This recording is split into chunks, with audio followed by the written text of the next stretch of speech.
Well, while we've got the setup, may as well record something. Quite a day. Quarantine lockdown here in San Francisco. My work day, as I conceive it, is not interrupted by this. And actually, it's just a lot of, reading Twitter, re-scrolling through conversations I forgot I had like yesterday or 2 days ago. Yeah, really pushing the limits on like number of people I can keep up with, right? I mean, I pride myself on, the having the right 150 people that I'm in mental bandwidth swimming with. And it's just tough. I mean, my brain was made for this, right? I've been like hammering my brain to stay having a good productive use. 10,000 brain cycles a day is another number I kind of come back to, much like the 150 people.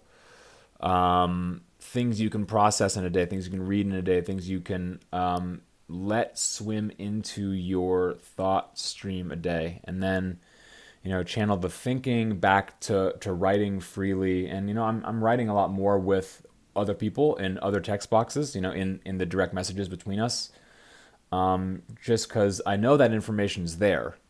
And also, it's like, well, it's kind of like doing your work in public. And public, I mean, public is a funny thing. I mean, I tweet, not even like crazy anymore. And by anymore, I mean like I can't even remember 3 days ago.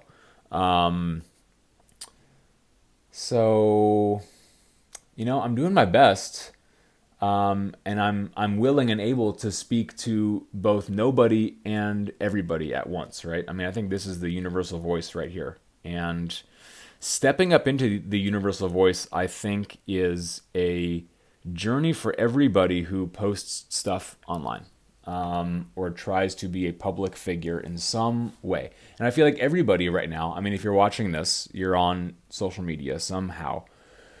Um, and everyone's trying to find the thing in them and the thing out in the world that brings them out, brings their voice out, brings their persona out, brings their best out, right? Everyone's trying to find their best and do their best. Um, we might not do a great job of giving credit for it, and by we I mean the world. I mean who we think the world is. Who you think the world is.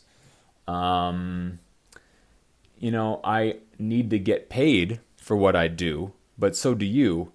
But also, like, no one cares, like, because you and I are both in money trouble, right? We probably don't have enough either savings or clients or sponsors or patrons or donors, like whatever the noun we want to use is for this person who watches us, this person who sees us.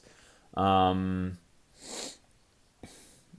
I don't know, and I become very aware of not being married, not owning a house, not having children to raise myself. And so I get to do things like mind craft, soul craft, voice craft. And I don't know, I love younger people. I really just appreciate so much the people who have let me talk to them. It's that simple. And again, there's like a circulating Rolodex in my head of people who I'm reminded of throughout the day as I go into my reading, and like swimming hard through everything that's on the internet, which is, yeah, I could explain. I've tried explaining my reading list, and I've you know, I guess no one's cared. I mean, maybe people got it. Maybe they did. I don't know. I don't really know who reads. I don't really know who's out there. But I think that that's the essence of art is, and just information and showing up at all. Is you don't know who's there. You don't know if other people are real. You can't be sure. You can never be sure. You have to hope. It's always an act of radical hope, and faith and belief. Um, and it's like you get talking about these words and you face your own, not demons per se, but people experiences, relationships in your life that are sitting there on the floor of your life, that are the thing that animate the voice you use every day, it's probably the people you're afraid to catch up with, the people that you think about who you're afraid to reach out to because you don't want to. I mean, sending messages to people who we love, who are very much out there and very much going through the horrific days that we're going through right now. They're there. And we could spend all day and all night catching up with them. And it's like the coronavirus is almost perfect in that it forces us to be who we are, discover who we are, not be what we aren't. Just triple down on our particular idiosyncratic path through the world, through speaking life, through becoming. And by that, I mean the things we say, the words we say, the messages we send. It's like, well, we can't deny who we try to reach.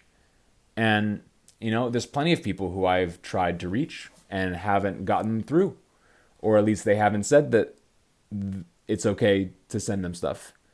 And I don't know, I'm still working out what I do. I mean, what I do is a relationship. That's the product. The product I sell. And it's like, well, it's taken a long time to own this. The product I sell is a relationship with me.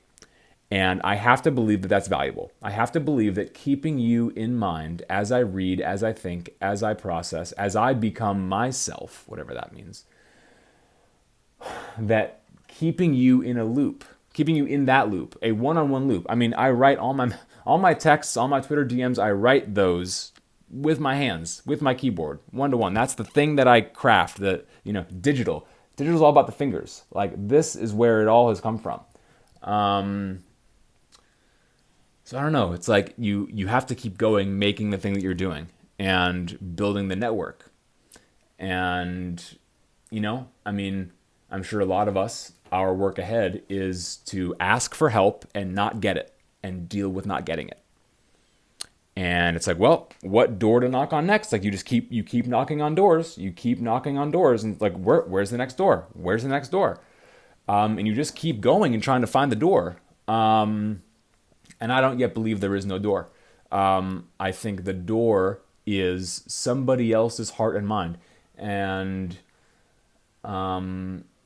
you have to open it up yourself.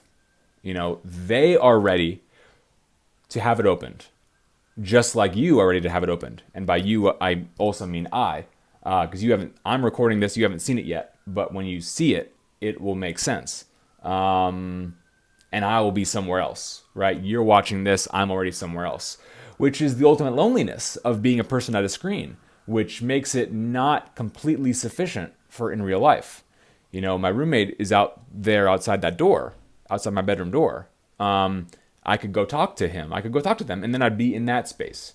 But, watching this video here and with the clock ticking there, adding seconds and seconds to this, I don't know. The coronavirus certainly has showed us, time is a construct. I don't know if it's fake, but it's this thing we use, and this thing that uses us, right? It pulls us forward. I mean, what you're seeking is seeking you. What I'm seeking is seeking me too. This video was seeking you, and we're doing it together, right? And David Bowie talked about this. And again, you can look at the notes on creativity that I've made and I have on Medium, and it's in there. Like, it's about a demystification of me and you. That's what I do. It's a demystification of what me and you are, which is a metaphor and is the same process of you and anybody else. That space between you and somebody else. Like, that is the space to figure out. And the space to understand and to be in. But then the workday becomes shifting between a lot of relationships. And it's fascinating because I get this like momentum going. And then it's like I'm having conversations no one else is having. And it's like, well, there's where you hit the thing where you got to be only what you can be. And you got to do only what you can do. And you have to do what you're the best in the world at. And you have to be the only one. And no one can say what you can say. And you have to just keep doubling down on writing, speaking, singing, giving it away.